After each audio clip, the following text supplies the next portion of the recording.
Je crois que Dieu parle à nos cœurs et c'est fort de voir que parfois Dieu parle quand il y a du bruit et parfois Dieu parle quand il y a du silence. Mais d'une façon ou d'une autre, il parle encore aujourd'hui. Merci les gars. Et quand on proclame et quand on met le nom de Jésus au-dessus de tous les noms, ça fait la différence. Si Jésus est au-dessus, ça fait la différence. Amen. Je voudrais aborder une série de messages avec vous, mais ça commencera que la semaine prochaine. On abordera une série de messages la semaine prochaine sur la thématique de la lumière. Et on en parlera sur 3 dimanches jusqu'à Noël, pour parler de la lumière le jour de Noël. Et comme la semaine prochaine, je sais que c'est la fête des Lumières à Lyon, on parlera de la vraie lumière, ici à l'église, à partir de la semaine prochaine. En attendant, alors que je réfléchissais au message de dimanche, je réfléchissais sur est-ce qu'on aborde la lumière dès ce dimanche-là, et Dieu m'a vraiment poussé sur un autre texte, une autre pensée, et je voulais vous la partager. Le titre de mon message ce matin est celui-ci, « Quand la foi nous pousse à sortir de nos limites ». Est-ce que ça vous est déjà arrivé dans des saisons de votre vie de vous sentir comme étriqué, un peu à l'étroit dans le lieu dans lequel vous êtes? Vous avez envie de vivre plus, vous avez envie de vivre quelque chose d'autre, et puis vous avez l'impression que le lieu dans lequel on est, il est un peu trop étroit. Vous avez déjà vécu ce moment-là? Ce moment où tu dis à Dieu, Seigneur, j'en veux plus, je veux aller plus loin, je veux avancer, je veux aller de l'avant avec toi, et pourtant il y a comme des freins dans ta vie. Et je crois que Dieu veut amener l'Église, que ce soit l'Église ou chacun de nos cœurs, dans des nouvelles saisons, dans des saisons dans lesquelles nous devons entrer, nous devons faire des pas de foi. Je crois que Dieu veut nous amener à sortir de notre zone dans laquelle on est pour entrer dans la zone qu'il a prévue pour nous. Mais force est de constater que quand on rentre dans les zones que Dieu a prévues pour nous, quelles qu'elles soient, il y a parfois des tempêtes dans nos vies. Et c'est ce dont j'aimerais vous parler aujourd'hui. Dieu nous encourage à rentrer dans des nouvelles saisons, à rentrer dans des saisons où tu vas quitter ta zone de confort, tu vas peut-être rentrer dans une nouvelle saison au niveau du travail, tu vas rentrer dans une nouvelle saison dans ton couple, une nouvelle saison dans tes finances, une nouvelle saison dans différentes saisons de ta vie. Et pourtant, la tempête est quand même là. Comment on comprend ça? Comment on vit ça? Et c'était la question que je me posais, et je suis retombé sur un texte qui a été un texte assez fondateur dans notre venue ici avec Lise sur Bourgoin, et j'aimerais vous partager ce texte. Et ce texte, il se trouve dans Matthieu chapitre 14, verset 22. J'essaie juste de voir si ça fonctionne. C'est bon, ça fonctionne. Mais juste avant de le lire, je voudrais juste vous rappeler le contexte. Ce texte nous parle du moment où Pierre enjambe la barque et qu'il y a une tempête sur le lac de Galilée. Tout le monde a déjà entendu parler de ce texte-là. Mais quel est le contexte? Qu'est-ce qui précède? Juste avant ce texte-là, il y a le miracle des 5 pains et des 2 poissons qui vont nourrir 5000 personnes. Et encore un petit peu juste avant, au début du chapitre 14, il y a un moment qui est difficile pour Jésus. C'est la mort de Jean-Baptiste. Et vous savez que Jean-Baptiste, par rapport à Jésus, c'est qui? C'est son cousin. Et à ce moment-là, il passe par un moment compliqué dans sa vie et Jésus vit à la fois un moment de tristesse intense, parce que oui, Jésus ressent la tristesse, oui, Jésus a eu des moments où il allait pas bien, et de là, la Bible nous dit que Jésus va s'éloigner pour se prier, se mettre à l'écart, et après, ému de compassion, parce que les foules vont le suivre, il va aller guérir les foules. Et de là, va aller encore plus loin, l'équipe va expérimenter un miracle extraordinaire des 5 pains et des 2 poissons. Et on pourrait se dire, c'est chouette, restons-en là, tout va bien, le contexte est favorable, la guérison est là, les miracles sont là, la restauration est là, mais c'est comme si Jésus va les amener un peu plus loin. Il y a une nouvelle saison qui va se dessiner devant eux, il y a quelque chose de nouveau qui va se dessiner devant eux, et il y a un pas de foi à faire. Et on va lire ce texte ensemble, vous voulez bien? Mais est-ce que c'est bon pour le contexte? Donc la mort de Jean-Baptiste, le miracle des 5000 personnes qui sont nourries de manière miraculeuse. On lit ensemble Matthieu chapitre 14, verset 22. Aussitôt après, donc juste après le miracle, il obligea les disciples à monter dans la barque et à passer avant lui de l'autre côté pendant qu'il renverrait la foule. Quand il l'eut renvoyé, il monta sur la montagne pour prier à l'écart. Et comme le soir était venu, il était là, seul. La barque, déjà au milieu de la mer, était battue par les flots, car le vent était contraire. À la 4e veille de la nuit, Jésus alla vers eux, marchant sur la mer. Quand les disciples le virent marcher sur la mer, ils furent troublés et dirent « C'est un fantôme !» Et dans leur frayeur, ils poussèrent des cris. Jésus leur dit aussitôt « Rassurez-vous, c'est moi, n'ayez pas peur. » Pierre lui répondit « Seigneur, si c'est toi, ordonne que j'aille vers toi sur les eaux. » Et il dit « Viens !» Pierre sortit de la barque, marcha sur les eaux pour aller vers Jésus. Mais voyant que le vent était fort, il eut peur et il commençait à s'enfoncer. Il s'écria « Seigneur, sauve-moi !» Aussitôt, Jésus étendit la main, le saisit et lui dit « Homme de peu de foi, pourquoi as-tu douté ?» Et ils montèrent dans la barque et le vent cessa. Ceux qui étaient dans la barque vinrent se prosterner devant Jésus et dire « Tu es véritablement le Fils de Dieu. Amen. » J'aimerais qu'on analyse ce texte à travers 10 points, 10 pensées, 10 réflexions. Et on va dérouler le texte et voir 10 pensées que j'aimerais partager avec vous pour vous encourager. Je suis intimement persuadé que Dieu va nous appeler dans des nouvelles saisons. Mais je sais aussi que la tempête fait rage même dans les nouvelles saisons. Comment on gère ça? Comment on le vit? Comment on y va? Le premier point que j'aimerais partager avec vous est celui-ci. Il obligea les disciples à monter dans la barque et à passer avant lui de l'autre côté pendant qu'il renverrait la foule. Ma question, c'est qui oblige qui dans l'histoire? Est-ce que vous êtes d'accord quand on lit le texte que Jésus, c'est lui qui oblige les disciples? J'ai une question à vous poser. Est-ce que Jésus peut nous pousser à faire des choses? Est-ce que Jésus peut nous obliger à faire des choses? Bah oui, bah non. Il y en a qui se disent, moi je me prononce pas, je suis suisse, comme ça je suis sûr de ne pas prendre de risques.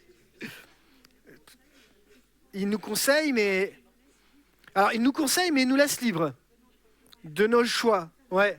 Il nous encourage, j'ai entendu quelque part. Mais là, il semble quand même que c'est plus qu'un simple petit conseil. Il n'est pas en train de leur dire, les amis, si vous avez envie, s'il vous semble bon, prenez une barque, allez de l'autre côté. Non, il y a quelque chose qui est assez important ici. C'est que parfois Jésus va nous pousser à sortir de notre zone de confort pour entrer dans une nouvelle saison. Parce que Dieu sait ce qui est bon pour nous. Parfois, et la différence, elle se fait dans le fait d'être capable d'obéir à Dieu. Mais si tu es à l'écoute de Dieu, parfois, Dieu va te pousser un peu plus loin que la zone dans laquelle tu es. Dieu va venir chercher tes limites et il va te dire, maintenant, je vais te pousser. Pourquoi? Parce que ça fait plusieurs années que tu vis du miraculeux. Ça se passe bien, merci Seigneur, que ta vie chrétienne, elle se passe bien, merci Seigneur, que même tu as vécu des tristesses, mais que je t'ai restauré, merci Seigneur, mais que maintenant il est temps de passer un peu plus loin, faire un pas de plus, aller plus loin. Et oui, parfois, Jésus dans nos vies est celui qui est responsable des choses qui vont nous arriver derrière. Alors, on fait attention, parfois on dit que, est-ce que c'est le diable qui est responsable de mes tempêtes, etc. On se pose des bonnes questions, mais dans ce texte-là, clairement Jésus sait là où il va les emmener. Vous êtes d'accord ? Et Jésus peut nous pousser. Maintenant, la question que je voulais me poser, c'est pourquoi ils ne pouvaient pas rester dans le lieu dans lequel ils étaient? Pourquoi ils ne sont pas restés dans ce lieu-là? Et il y a un texte qui se trouve dans Jean qui va nous donner une explication. Et ce texte, je vous l'affiche ici, c'est la même histoire, mais racontée par Jean. Et Jean nous donne un détail de plus. C'est Jean, ayant vu le miracle que Jésus avait fait, disait « Celui-ci est vraiment le prophète qui doit venir dans le monde. » Et Jésus, sachant qu'ils allaient venir l'enlever pour le faire roi, se retira de nouveau sur la montagne, lui seul. Qu'est-ce qui se passe ici? C'est que les gens, ils ont vu que Jésus faisait des miracles. Et leur objectif, c'est de dire, ok, c'est lui le roi maintenant. Mais nous, ici, on sait, quand on a la fin de l'histoire, qu'il est trop tôt. Parce qu'on est d'accord ici que Jésus n'a pas encore été crucifié, qu'il n'a pas vaincu la mort encore, qu'il n'a pas vaincu la mort sur nos péchés, etc. S'il est considéré comme roi maintenant, c'est trop tôt. Et Jésus a besoin de dire, c'est pas le temps. C'est pas le temps, c'est pas le moment. Pourquoi? Parce que Jésus connaît les timings à la seconde près. Jésus sait ce qui est bon pour les disciples. Jésus sait ce qui est bon pour lui, et Jésus sait ce qui est bon pour toi. Et parfois, tu ne comprends pas le timing, mais Jésus va te pousser dans une saison de ta vie où ça va te déstabiliser clairement. Mais Jésus sait que dans cette zone de déstabilisation, il connaît le timing parfait. Et il sait pourquoi. Ce n'est pas le temps que tu restes dans cette zone-là, ce n'est pas le temps que tu vives quelque chose dans cette zone-là, c'est le temps que tu vives quelque chose dans une autre zone, dans une autre direction, dans un autre projet, dans une autre construction, dans quelque chose que Dieu a prévu pour toi, dans une relation peut-être plus intime, plus profonde avec Dieu. Dieu, et parfois Jésus, dans nos saisons de vie, nous amène à passer de l'autre bord en nous poussant. Et il le fait avec qui? Il ne le fait pas avec quelqu'un qui n'est pas attaché à Dieu. Il le fait avec quelqu'un, et ce sont les disciples qui connaissent Jésus, qui savent qui il est. Et c'est important. Et ici, il y en a qui sont disciples de Jésus ici. Amen, on l'est à partir du moment où tu as mis ta foi en Jésus. C'est pour ça que Jésus prend la liberté, entre guillemets, de nous pousser. Et si Dieu te poussait ce matin, t'obligeait à aller de l'autre côté, qu'est-ce qui se passerait? Comment tu réagis? Et bien, c'est ce qu'on va voir sur la suite, parce que tout n'est pas toujours facile. Ce qui va se passer dans le verset 23, c'est que quand il l'eut renvoyé, il monta sur la montagne pour prier à l'écart. Et comme le soir était venu, il était là, seul. La pensée que j'aimerais juste développer avec ce point-là, c'est que parfois, on peut avoir l'impression que Jésus n'est pas avec nous dans les projets dans lesquels on va se lancer ou dans cette nouvelle saison. Mais ce n'est pas parce qu'on ne le voit pas que Jésus n'est pas en train d'agir pour toi. Parfois, tu ne le vois pas physiquement, tu as des doutes, savoir est-ce que c'est vraiment là que je dois m'engager, est-ce que c'est vraiment cette saison. Et en réalité, ce que Jésus est en train de faire là dans cette saison de vie, c'est qu'il est en train de prier pour toi. Il est en train d'intercéder pour toi. Il est en train de préparer le terrain pour toi. Il est en train d'intercéder auprès du Père et il est en train d'agir. En fait, c'est vraiment cette notion d'intercession. Il est à la droite du Père et il intercède pour chacun d'entre nous. Même quand tu ne le vois pas, Jésus est à l'œuvre pour toi quand tu marches dans cette nouvelle saison. Amen. Ça m'amène à mon troisième point. C'est pas parce que tu obéis à Jésus que tu as une vie sans tempête, mais plutôt une vie avec lui dans la tempête. En réalité, le texte le dit, la barque était déjà au milieu de la mer, était battue par les flots, car le vent était contraire. Les vents et la force du vent ne doivent jamais déterminer la pertinence des projets que Dieu a mis sur ton cœur. Je redis ça. La force du vent et les vents ne doivent jamais déterminer la pertinence des projets que Dieu a placés sur ta vie. Parce qu'en réalité, si on laisse centrer sur les vents et sur les tempêtes qui peuvent arriver, on peut remettre en question même la parole que Christ a donnée. Parce que qui a obligé les disciples à aller de l'autre côté ? C'est Jésus. Et ils auraient pu dire, il s'est planté Jésus. Il s'est trompé. Pourquoi il s'est trompé ? Alors qu'en réalité, ce n'est pas ce qui est en train de se passer.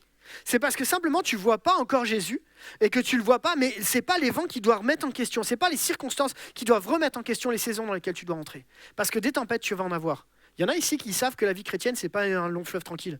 Il y en a qui font « Ah ouais !» C'est une réalité. La vie chrétienne est faite de tempêtes.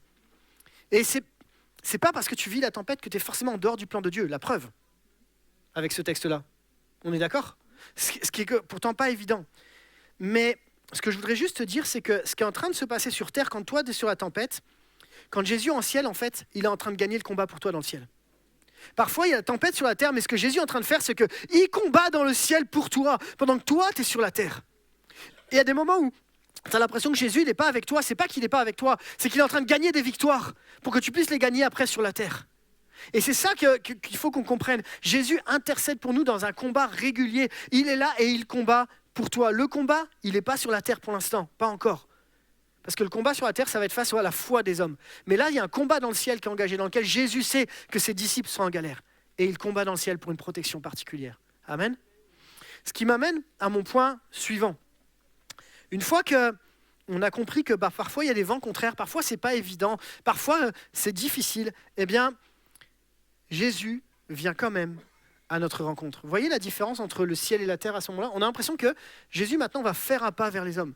Il a été voir Dieu, il a été intercédé et maintenant il va faire un pas. Il va aller les rencontrer. Jésus va venir les rencontrer. Le texte nous dit, à la 4e veille de la nuit, Jésus alla vers eux, marchant sur la mer. Quand les disciples le virent marcher sur la mer, ils furent troublés et dirent « c'est un fantôme ». Et dans leur frayeur, ils poussèrent des cris. Jésus leur dit aussitôt « rassurez-vous, c'est moi, n'ayez pas peur ». Un point qui est important ici, c'est la 4e veille de la nuit. Est-ce que vous savez à peu près ça correspond à quoi la 4e veille de la nuit ? Ils n'avaient pas les montres connectées à l'époque. Ouais, en fait c'est entre 3 et 6 heures du matin. Ok, si on réfléchit 2 petites minutes, il est entre 3 et 6 heures du matin, d'accord ? Jésus, il les a obligés à passer sur le lac, pas de nuit, certainement en fin de soirée, après les miracles. Ça veut dire que s'il est 20 heures, qu'ils ont mis les pieds dans la barque à 20h, 20h, 21h à peu près, et qu'il est 3 ou 4 heures, ça fait combien de temps qu'ils galèrent ? Ça fait pas mal de temps. Ça fait un bout de temps qu'ils galèrent. Vous voyez ce que je veux dire ? Qu'est-ce que je veux vous dire par là ? C'est que parfois, tu as l'impression que c'est long et que tes combats durent, que les tempêtes, elles sont longues et que tu luttes et que tu as 2 énormes rames et tu es en train de ramer dans ta vie parce que tu luttes et puis c'est long. Puis tu as l'impression que c'est le matin, le soleil va bientôt se lever mais tu ne le vois toujours pas parce que la seule chose que tu vois, c'est ta tempête. Et j'ai juste envie de dire à un moment, ils sont fatigués et c'est normal. Ils en peuvent plus et c'est normal. Mais à travers ça, Jésus est en train de leur apprendre à dépendre que de la parole de Dieu et pas de ce qu'ils voient dans l'immédiat. C'est fort, hein ? C'est dur, c'est pas évident, mais dans tes tempêtes, Dieu est en train de te dire, parfois tu n'as pas d'accroche. Parce que si on se remet dans le contexte, si c'est la tempête, ça veut dire qu'il n'y a pas la lune. S'il n'y a pas la lune, ça veut dire qu'il n'y a pas d'éclairage. Ouais ? ça veut dire qu'ils sont dans la nuit noire. La seule chose qu'ils voient, c'est la pluie tomber à peu près. D'ailleurs, c'est intéressant. Pourquoi ils disent que c'est un fantôme ? Parce qu'ils n'ont jamais vu un gars qui marchait sur les eaux. Moi, personnellement, non plus. Okay, qu'en plus, il fait sombre. Donc, tu distingues quoi ? Peut-être une espèce d'ombre vite fait, un truc qui se distingue. Oui, il y a moyen d'avoir la trouille. Il y a vraiment moyen d'avoir peur. Il y a vraiment moyen de se poser la question, est-ce que c'est pas un fantôme, mon imagination, qu'est-ce que c'est ? Et c'est leur imagination qui va pas faire peur. Et j'ai envie de dire à ce moment-là, c'est leur réaction, c'est un fantôme et dans leur frayeur, ils poussèrent des cris. Oui, parce qu'on a la trouille. Et entre nous, quand la tempête, elle fait rage et que tu sais pas trop, oui, t'as la trouille. Oui, on a peur, c'est normal. Mais là, il y a quelque chose qui m'a interpellé dans ce texte que j'aimerais partager avec vous. C'est qu'il semble que entre 20h et 3h du matin, ça soit un peu long. On est d'accord ? Sauf que là, il y a écrit « aussitôt ». Vous voyez la différence ? Là, il y a écrit « aussitôt ». Jésus leur dit « aussitôt ».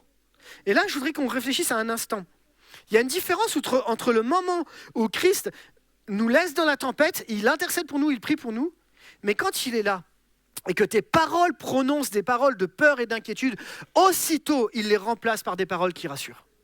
Et en réalité, ce que Dieu veut nous apprendre dans cette leçon, c'est que dans la tempête, oui, nos mots peuvent déclarer des choses, peuvent provoquer des choses, mais ce que Jésus veut dire, c'est, ok, les amis, oui, t'as peur, oui, n'ayez pas, et oui, t'as peur, oui, t'as l'impression que c'est un fantôme. Jésus te dit, rassurez-vous, c'est moi, n'ayez pas peur. Ce que Jésus est en train de dire, c'est que la parole a de l'importance. Ce que tu exprimes a de l'importance dans tes tempêtes. Ce que tu dis dans tes tempêtes a de l'importance. S'il y a un aussitôt tout de suite, ça veut dire que Jésus veut dire, là, il y a un timing direct, où il faut que tu remplaces aussitôt les paroles de peur par des paroles où Jésus va te dire, rassurez-vous, je suis là, n'ayez pas peur. Trois choses qui sont dites là. Premièrement, rassurez-vous. Deuxièmement, c'est moi. Troisièmement, n'ayez pas peur. Rassurez-vous, pourquoi ? Parce qu'il va rassurer l'intérieur. Il va venir te chercher dans ton intérieur au milieu de ta tempête. Il va venir te rassurer, te dire « Hé, rassure-toi, prends de l'assurance. » Deuxièmement, comment tu prends l'assurance ? C'est moi. C'est pas un fantôme. C'est-à-dire qu'il remplace le mot fantôme par son identité. C'est pas un fantôme, c'est moi. Et ensuite, n'ayez pas peur. Ça, c'est l'extérieur. C'est comment ça va se dégager. Et en fait, il est en train de toucher nos cœurs, nos âmes et nos pensées en même temps pour te dire au milieu de ta tempête, rassure-toi, c'est moi, n'aie pas peur. Je ne sais pas c'est quoi ta tempête, mais peut-être le seul message que tu as besoin d'entendre aujourd'hui, c'est rassure-toi, il est là, n'aie pas peur, parce qu'il est là. Amen. Dans nos défis, les mots de Jésus ont de l'importance. Il répond aussitôt. Et on pourrait s'arrêter là après tout. Jésus les a rassurés, puis c'est très bien. L'histoire pourrait s'arrêter là, et ça serait déjà un miracle. Vous êtes d'accord ? Ça serait déjà un super miracle. Jésus qui vient sur les eaux, qui les rassure, on pourrait dire. Et il y a d'autres histoires où ça s'arrête au moment où il les rassure. Mais là, il va se passer quelque chose de particulier. On va parler de notre ami Pierre.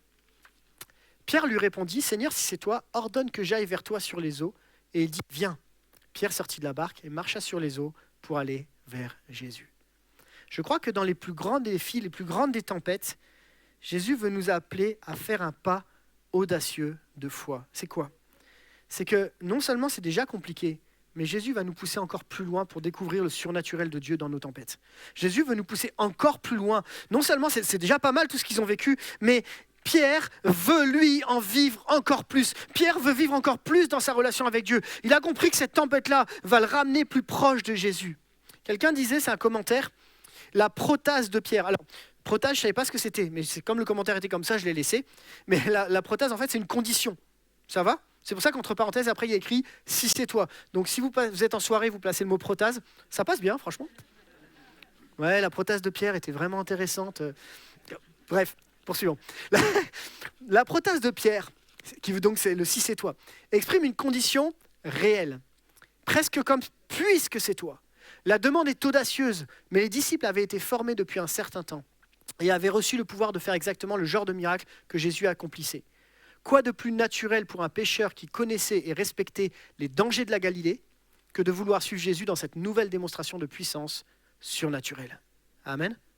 Et c'est intéressant de voir qu'à ce moment-là, il y a comme Un pas de plus que Pierre il veut expérimenter.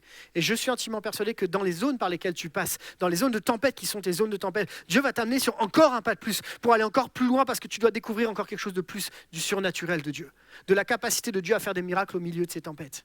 Je partageais ce texte-là, il résonne particulièrement dans notre cœur, à Lisa et moi, parce que dans notre mouvement, quand on a quitté Strasbourg pour venir à Bourgoin, c'est vraiment ce texte qui a résonné. Et moi, j'avais besoin, parce que changer d'un lieu à un autre, je vous l'ai déjà partagé, ça vient de challenger quand même, dans les familles, dans l'organisation, dans le quotidien, même dans mes propres peurs, ça vient nous pousser. J'avais dit à Dieu, Seigneur, j'ai besoin que tu me montres et que tu affirmes que la nouvelle saison dans laquelle on va entrer, c'est bien celle-là dans laquelle on doit aller. Et alors qu'on priait, Lise avait reçu ça à part, dans son côté, moi j'avais reçu ça à part, mais on n'avait même pas partagé, on avait tous les deux reçu ce texte-là, va de l'autre bord. Et alors qu'on va dans une réunion pastorale avec les différents pasteurs de la région, on commence le temps et il y a 2 dons spirituels qui sont donnés. Le premier don spirituel qui est donné, c'est celui-ci. Personne ne sait rien, c'est que Lise et moi, il n'y a que nous, mais personne ne sait rien. Personne ne sait qu'on a même à cœur de partir et tout, personne. Et le premier don spirituel, Dieu va t'appeler de l'autre bord, prépare-toi. Bon, ok. Quand tu entends ça, tu te dis, c'est pas mal. Deuxième don spirituel, j'ai la même pensée, un gars qui dit, j'ai la même pensée, ne t'inquiète pas de l'autre bord dans lequel tu vas aller parce que Dieu va t'accompagner dans chaque détail de ta vie. Bon, comme ça c'est clair, 2 fois de suite. Mais ce qui est juste extraordinaire, c'est que les 2 paroles qui ont été données par 2 membres de mon équipe pastorale qui ne savaient absolument rien. Et là, tu te dis, ok, je pense que le pas audacieux de foi, je vais le faire, je vais le franchir. Et si on pouvait vous raconter, si on prenait le temps de vous raconter comment on est arrivé ici, c'est impossible que ce soit humain. C'est impossible que ça ne vienne pas de Dieu. Parce que Dieu a conduit tous les pas les uns derrière les autres. Dieu a confirmé. Il a fallu qu'on fasse un pas de foi, mais Dieu a confirmé sa parole. De la même façon dans nos vies. Et ce n'est pas nous, ce n'est pas parce qu'on est pasteur, chers amis. Je suis sûr que si je discutais avec certains d'entre vous ici, vous pourriez me dire combien Dieu a confirmé vos mouvements par des paroles précises.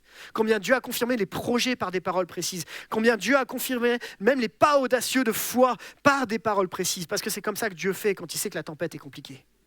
Amen. Et je veux nous encourager. Ce n'est pas nous mettre en avant, c'est nous encourager. Parce que parfois, les tempêtes sont là et on se dit, est-ce que vraiment j'ai fait le bon choix ? On continue ? Point suivant. Le point suivant, même si on a des convictions, même si on est sûr du projet, mais quand la tempête fait rage, on doute.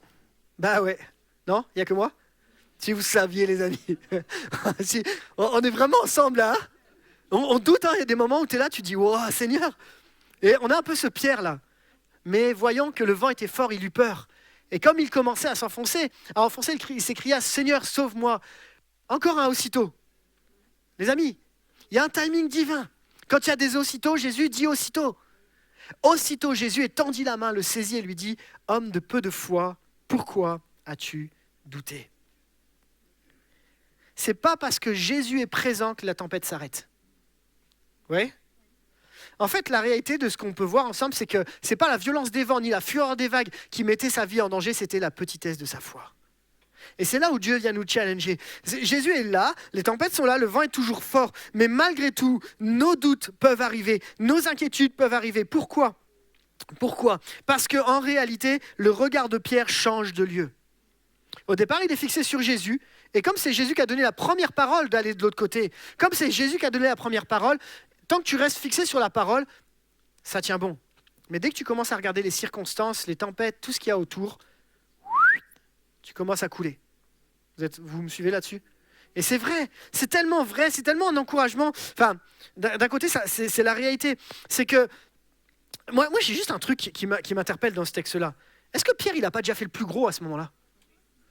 Si, quand même. Attends, qu'on soit bien clair. Il a déjà embarqué, mais c'est un pêcheur, le gars. Il sait très bien que sur le lac de Galilée, ça peut partir en cacahuète. Ok ? Sur un ordre de Jésus.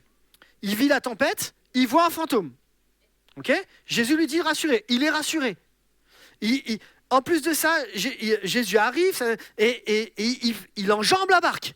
On est d'accord ? Donc il faut déjà le faire. Il marche sur l'eau. Ça surprend personne, ça. Non, mais je sais pas. Pour moi, il a fait vraiment le plus gros, là. Et là, malgré le plus gros qu'il a fait, les circonstances deviennent plus importantes que son regard sur Jésus. Et parfois, J'ai l'impression tellement d'être Pierre. Parce qu'en fait, les circonstances, les tempêtes autour de moi ont plus d'importance que la voix de Dieu. Et Jésus a cette qualité et cette force extraordinaire de nous dire, mais je suis là, je ne te laisse pas. Et c'est ce que j'aime, c'est mon point suivant. C'est que la main de Jésus, elle est toujours tendue, même dans tes zones de foi, de faiblesse de foi. La main de Jésus, elle sera tendue quand tu retournes le regard vers lui. La main de Jésus, elle est tendue même quand ta tempête, ça tape de tous les côtés. Mais si encore aujourd'hui, au milieu de ta tempête, tu as retiré ton regard, là, c'est possible de encore retourner ton regard parce que la main de Jésus, elle est toujours tendue. Parce que Jésus sait qu'il t'a envoyé dans cette tempête-là et que c'est compliqué. Et Jésus va étendre la main et le saisir. Il va le prendre. Ce qui est aussi intéressant, d'ailleurs, quand on regarde ce texte-là, c'est que c'est Jésus qui va le saisir. On pourrait dire Pierre s'accrocha à Jésus, mais non, c'est pas ce qui est écrit dans ce texte-là. C'est Jésus qui va le saisir. Parce qu'il y a une puissance de Dieu. Quand tu regardes juste le regard, quand tu tournes ton regard, Jésus te saisit. C'est vraiment une question de regard en fait. Jésus va te porter à nouveau, va te porter. Et puis il va nous enseigner. Homme de peu de foi, pourquoi as-tu douté? Moi j'aurais eu envie de dire à Jésus, ça va, le contexte il n'est pas assez compliqué comme ça. Mais Jésus a cette parole tellement remplie pour moi, de précision et de sagesse, pour dire que c'est le doute qui a fait la différence. C'est pas la tempête, c'est le doute qui a fait la différence. Et c'est là où Jésus veut nous challenger. Pour autant, j'aimerais juste vous parler de la petite foi. On a souvent dit la petite foi, on a deux textes en fait. On a ce texte-là qui dit « homme de peu de foi ». Mais est-ce que vous connaissez l'histoire du grain de moutarde? Si tu as la foi comme un grain de moutarde, alors on doit avoir une petite foi ou on ne doit pas avoir une petite foi? On est un peu entre les deux. Il faut qu'elle grandisse. Alors, on l'a fait aux kids. Vous avez fait le grain de moutarde, la foi comme un petit grain de moutarde. On va voir justement qu'il y a des faiblesses d'une petite foi, il y a des forces d'une petite foi. On voit ensemble? Regardez ce tableau. On regarde les faiblesses d'abord. La petite foi, elle se trouve souvent là où on pourrait s'attendre à une grande foi. La petite foi, elle est bien trop avide de signes, parce que tu as besoin d'être encouragé. La petite foi, elle a tendance à avoir une trop haute opinion de sa propre force. La petite foi, elle est trop influencée par son environnement. Et la petite foi, elle exagère trop rapidement le danger. Et c'est vrai, quand tu regardes l'histoire de Pierre, c'est un peu cette histoire-là. Tu as une petite foi et du coup, tout semble prendre des proportions improbables. Mais il y a aussi un autre texte sur la petite foi. La petite foi, c'est quand même une foi authentique, parce qu'il y a quand même une foi. La petite foi, elle obéit à la parole de Jésus. La petite foi, elle lutte pour venir à Jésus. La petite foi, elle accomplit des grandes choses pendant un certain temps. La petite foi prie quand elle est en difficulté. Une petite foi est en sécurité, car Jésus est proche. Et moi, ce que j'aimerais vous encourager, c'est non pas avoir cette petite foi, mais avoir cette petite foi. Vous voyez ce que je veux dire? Non pas être dans cette petite foi qui regarde plus les circonstances, mais avoir cette petite foi comme le grain de moutarde, qui dit que grâce à ça, on peut déplacer des montagnes. Amen. Cette petite foi que Dieu a mis dans ton cœur, que Dieu veut faire grandir, que Dieu veut faire pousser, mais cette petite foi qui est déjà pas mal, qui est déjà un bon point de départ, qui ne doit pas t'accuser. Alors il y a deux petites foi. Prenons cette petite foi qui va nous faire grandir. Amen. Ça va, vous êtes toujours avec moi? J'arrive au point suivant. Et c'est un point qui me touche particulièrement et qui est nécessaire. C'est que la tempête a une fin. Elle ne dure pas éternellement. C'est très intéressant de voir qu'ils montèrent dans la barque et le vent cessa. La question que je voudrais vous poser, c'est qui monte dans la barque? Pierre et Jésus. Pas Jésus tout seul, pas Pierre tout seul, mais les deux en même temps. Les deux en même temps vont monter dans la barque. Tu sais quoi? À chaque fois que tu passes par les tempêtes qui sont difficiles, quand toi et Jésus, vous ne faites plus qu'un, souvent ça va arrêter les tempêtes. Quand toi et Jésus, cette proximité, cette intimité que tu vas avoir avec Jésus, vous allez monter ensemble, c'est là que les vents vont cesser. C'est là que les tempêtes vont s'arrêter. Parce qu'en fait, c'est ta proximité avec Jésus qui va faire que la puissance de Jésus va prendre l'autorité sur la tempête. Mais toi, tu es tellement proche de Jésus que tu montes avec lui dans la tempête et le vent s'arrête. Si tu laisses juste Jésus rentrer, tu risques de revivre des trucs encore derrière. Donc vas-y Jésus, gère le problème. Non, Jésus te dit, viens, toi et moi, on y va tous les deux. Et on va aller de l'autre bord, on va aller dans cette nouvelle saison, on va y aller tous les deux, on va y aller ensemble, parce que c'est moi qui l'ai prévu. Mais laisse pas juste Jésus rentrer dans ta barque. Va avec lui, allez-y tous les deux. Et qu'ensemble, vous alliez de l'autre bord. Parce que c'était le projet de Jésus au départ de les emmener de l'autre bord. Parce qu'on sait que dans la région de Génézareth, c'est là où ils vont, il y a une autre mission qui les attend. Il y a même un possédé de Gadara qui va avoir besoin d'être délivré. Il y a une autre situation, il y a quelque chose d'autre que les disciples vont découvrir. C'est ensemble que vous allez rentrer dans cette nouvelle saison. Toi et Jésus, cette proximité, cette intimité qui est nécessaire. J'arrive à mon dernier point, mon 10e point. Ceux qui étaient dans la barque vinrent se prosterner devant Jésus et dire « Tu es véritablement le Fils de Dieu. » Après la tempête, tu découvriras que Jésus est vraiment souverain de tout et sur tout. Je suis sûr que ça vous est déjà arrivé. Est-ce que ça vous est déjà arrivé après la tempête, quand tout se calme, quand tu fais le bilan, te dire « Ah ouais, effectivement, il gérait. » Ouais? Vous avez déjà vécu ça? Tu sais, ce moment où tu dis « Il n'aurait pas pu me dire avant ?» Mais en fait, tu vois à la fin, tu tournes les pages, tu reviens en arrière et tu te dis « Mais oui, ça a du sens. En fait, chaque étape, c'était ça, c'était pour ça, c'était ceci. » Et en fait, Dieu a vraiment bien conduit les choses. C'est juste quand tu es dans le présent, c'est difficile. Mais quand tu vois le retour de ce que tu as vécu, tu te rends compte que Dieu est souverain. Que la tempête, il la maîtrise. Que le fait que Jésus soit en train d'intercéder pendant que les disciples sont dans la tempête, c'est prévu par Dieu. Que le fait que Jésus marche sur les eaux, c'est prévu par Dieu. Que chaque détail de cette tempête est prévu par Dieu. Et que Jésus n'est jamais surpris de rien. Quelqu'un disait à juste titre, et je trouvais que c'était très intéressant, il disait, Jésus n'est pas surpris dans la tempête parce que dans son royaume, il n'y a pas de tempête. Parce que lui, il n'est pas en tempête dans sa vie. Parce qu'en réalité, Jésus, il connaît chaque réalité de ta vie. Alors, tu vas me dire, oui, mais c'est facile quand tu es à la fin de l'histoire. Ouais, je suis d'accord avec vous, c'est toujours plus facile quand on est à la fin de l'histoire. Et si notre défi de la foi, c'était de faire confiance à Dieu dans le présent, parce qu'il connaît l'avenir. Si notre défi était ça, de dire que, comment ils ont réagi en fait? Ceux qui étaient dans la barque vinrent se prosterner devant Jésus et dire « Tu es véritablement le Fils de Dieu ». C'est-à-dire qu'ils ont pris une conscience de la toute-puissance de Dieu. Quand tu dis « Tu es le Fils de Dieu », ça veut dire que tu as la même puissance que le Dieu en qui nous avons cru depuis des années. Sauf que là, je reconnais que tu as une toute-puissance. Regardez ce que dit ce commentaire. Il nous dit « Ils sont passés rapidement de la crainte de la tempête à l'adoration de Jésus ». C'était une réaction logique compte tenu de la puissance que Jésus a démontrée en marchant sur l'eau et de l'amour qu'il a manifesté en prenant soin de Pierre qui coulait. Je crois que même dans les tempêtes, on peut passer de la crainte à l'adoration, de la crainte à la louange. Non pas une espèce de truc de dire « ça va aller », mais vraiment quelque chose de dire « Seigneur, je veux réaliser ce matin que tu es le Fils de Dieu. » Souvenez-vous tous les chants qu'on a chantés depuis le début. Son nom. Il est le Fils de Dieu, le Prince de paix. On l'a chanté tout à l'heure, il est celui qui est le Tout-Puissant, le 3 fois Saint. Il est celui qui a toute autorité. En fait, quand tu reconnais l'autorité de Christ dans ta tempête, tu te rends compte qu'il est tellement souverain qu'il ne va pas te laisser couler. Je rappelle une chose et un principe qu'on a vécu avec Lise de nombreuses reprises. La tempête n'a jamais pour but de te faire couler. Retiens bien ça. La tempête n'a pas pour but de te faire couler. Là, la tempête a pour but, à ce moment-là, de faire grandir la foi et d'expérimenter le surnaturel de Dieu. Mais les meilleurs marins. Et c'est très important. N'oubliez pas qui sont les disciples. Les disciples, c'est des marins, les gars.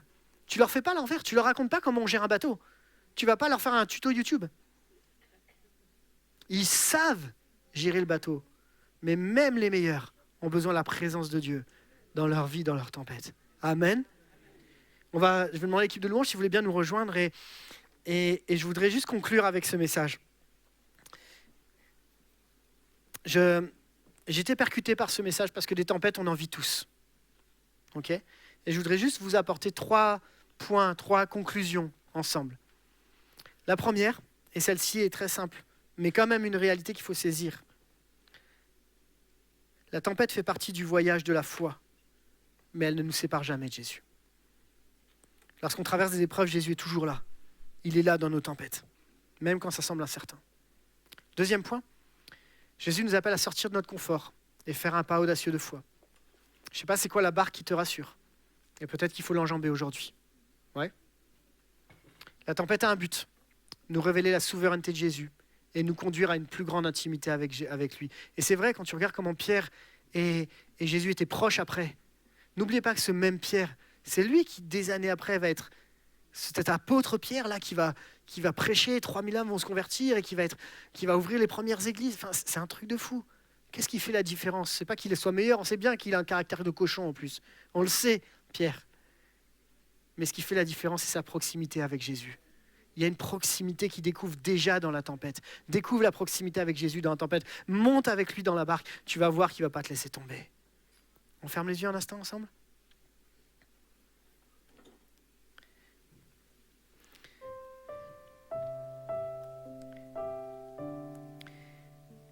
Je ne sais pas c'est quoi la tempête de ta vie aujourd'hui. Je ne sais pas où Dieu veut t'amener. Mais je sais juste que Dieu a prévu des nouvelles saisons pour nos vies. Peut-être que dans une zone où tout va bien et Dieu veut nous amener un petit peu plus loin. Dieu veut nous faire un pas de plus, nous faire progresser, nous faire grandir. Je ne pense pas qu'on puisse forcément se contenter de la situation dans laquelle on est. Même si la tempête fait rage, tu n'es pas obligé de te contenter de cette situation-là. Mais Jésus veut nous encourager et nous rappeler tellement de vérité dans ce qu'on a partagé là. Il est avec toi au sein de la tempête. Il ne te laisse pas, il ne t'abandonne pas. Est-ce que tu es prêt à entrer dans cette nouvelle saison, lui faire confiance, même s'il te dit va de l'autre côté, va de l'autre bord? Est-ce que tu es prêt à faire ce pas de foi, même d'enjamber cette barque qui te sert de sécurité? Sois assuré que si tu l'enjambes avec Jésus, il ne va pas te laisser tout seul. Il ne va pas t'abandonner. Il est là à tes côtés. Quel que soit le pas de foi que tu as à faire, quelle que soit la décision que tu dois prendre, quel que soit peut-être ce que tu dois abandonner, même ce qui était positif, tu dois peut-être abandonner des situations qui t'ont rassuré, où tu vivais le miraculeux, c'était bien. Mais Jésus veut t'amener plus loin maintenant. Jésus veut t'amener dans une autre saison de vie maintenant. Jésus veut dire, c'est bien ce que tu as vécu, je veux t'amener plus loin. Est-ce que tu es prêt? Tu as vécu des miracles, ok, je veux t'apprendre à découvrir le surnaturel de Dieu encore. Tu as vécu une belle saison, je veux t'amener plus. Ou alors tu es peut-être aussi dans cette zone de tristesse, comme Jésus l'a vécu avec Jean-Baptiste. Et Jésus veut t'amener vers autre chose. Sortir de cette tristesse pour entrer dans une nouvelle saison de vie où tu vas être une bénédiction. Mais la tempête est là et elle fait rage. Jésus veut t'encourager. Accroche-toi, tiens bon. Tu es enfant de Dieu, je prends soin de toi. J'aimerais qu'on puisse chanter ce chant qui nous dit que nous sommes enfants de Dieu. Qu'il t'a choisi, il t'a aimé. Il t'entoure d'un chant d'amour. C'est un chant de délivrance, un chant devant mes ennemis. C'est un chant où toutes mes craintes peuvent s'enfuir. Non pas parce que je proclame quoi que ce soit, mais parce que je dis que Jésus est là, présent avec moi. Et je veux vraiment qu'on soit encouragés dans ce chant-là. Et il y a ce couplet qui dit « Tu fends la mer et je peux la traverser. Mes peines se noient dans ton amour. » Ce matin, c'est le désir de mon cœur pour chacun d'entre nous, dans cette nouvelle saison, que tu découvres que tu es enfant de Dieu. Pour ceux qui le souhaitent, on peut se mettre debout à notre place.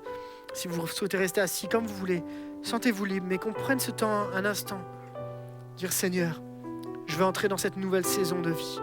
Toi la gloire, Jésus. Amen. Tu m'as ébloui par tes mélodies, tu m'entoures d'un chant d'amour,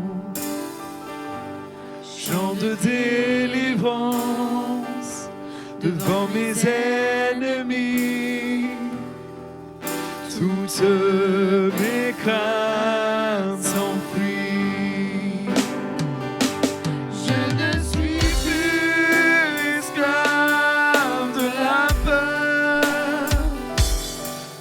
Je suis enfant de Dieu.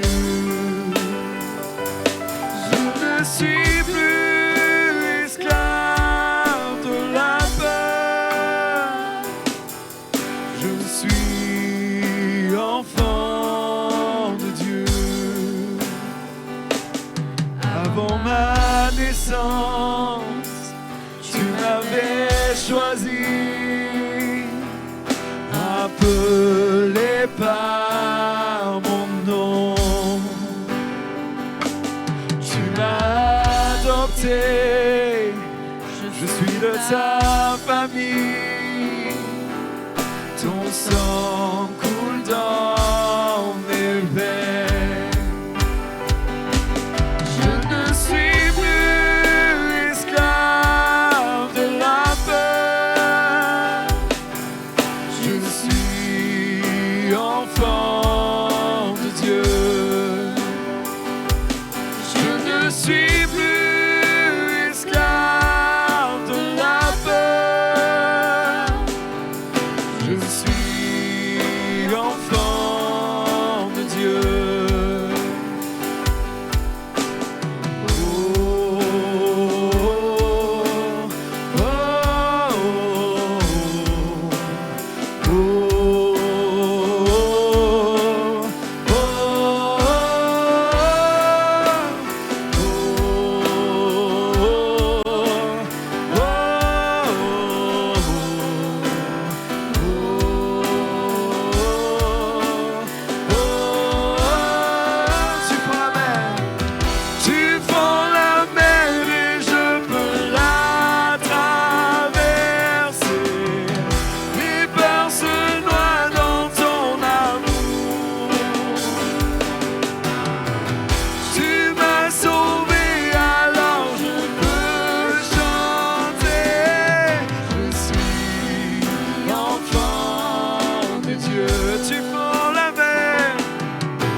Je suis enfant de Dieu.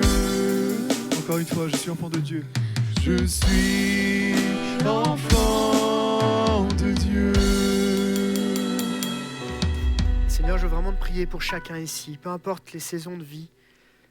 Je te prie vraiment que nous puissions saisir ensemble que nous t'appartenons. Et à cause du fait que nous t'appartenons, tu ne nous emmènes pas dans des situations où tu n'as pas une vue d'ensemble, un regard sur la situation, une solution pour cette situation. Et Seigneur, je veux vraiment te prier ici pour chacun, chaque personne, chaque vie qui est là. Tu connais leurs besoins, leurs aspirations. Et je sais que tu ne nous laisses pas seuls. Tu es notre Dieu. Je te bénis, Jésus, de ce que tu es toujours à nos côtés. À toi la gloire, Père. Amen.